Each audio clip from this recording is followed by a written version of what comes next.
8 नवंबर 2016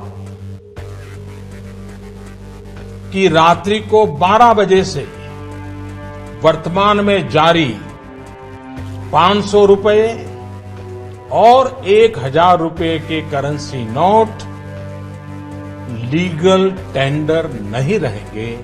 ये मुद्राएं कानूनन अमान्य होगी। नोटबंदी के फायदे क्या हुए हैं?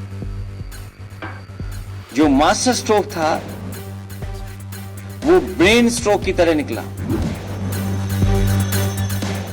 आज नोटबंदी को 8 साल पूरे हो चुके हैं। नोटबंदी की सालगिरह पर सपा प्रमुख अखिलेश यादव ने एक बार फिर से बीजेपी को आड़े हाथ लिया।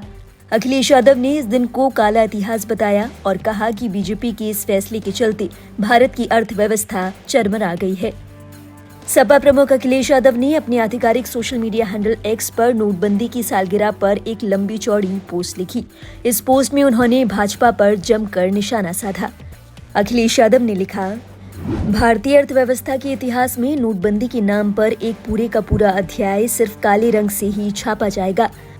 आज नोटबंदी की 8वीं सालगिरह के ठीक एक दिन पहले ही कल रुपया डॉलर के मुकाबले सबसे कमजोर स्थिति में आ गया था।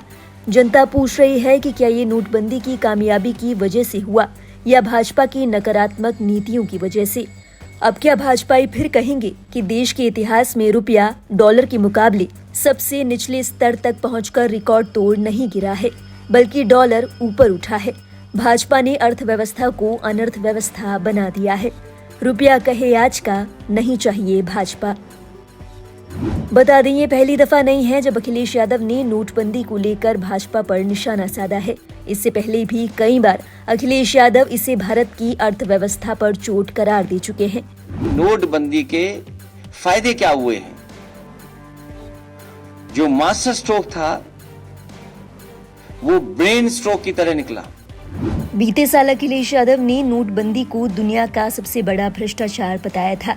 उन्होंने कहा था कि केंद्र की बीजेपी सरकार द्वारा की गई नोटबंदी दुनिया का सबसे बड़ा भ्रष्टाचार है। भरोसा दिलाया गया था कि काला धन वापस आएगा।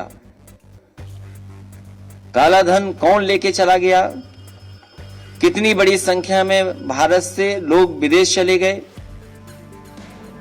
भ्रष्टाचार खत्म हो जाएगा, लेकिन बड़े पैमाने पर भ्रष्टाचार बढ़ा है और उत्तर प्रदेश का भ्रष्टाचार तो सब सीमाओं को तोड़ चुका है।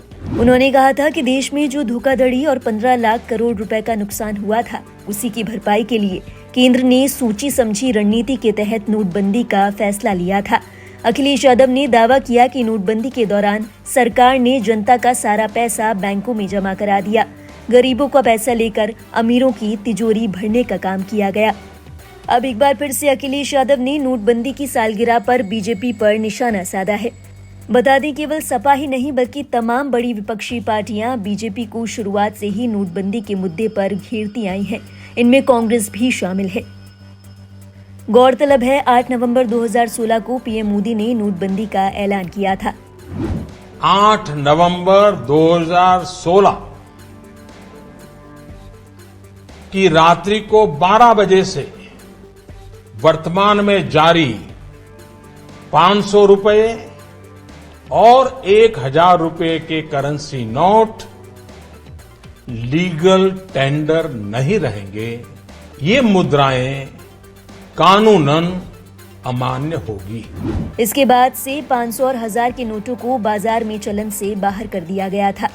सरकार के इस फैसले के बाद देश भर में बड़े स्तर पर उथल-पुथल देखने के लिए मिली थी। अपने नोटों को बदलवाने की होड़ में लोग रात दिन बैंकों की कतार में लगे नजर आए थे। सरकार ने इसे आतंकवाद और नक्सलवाद पर कड़ा प्रहार बताया था।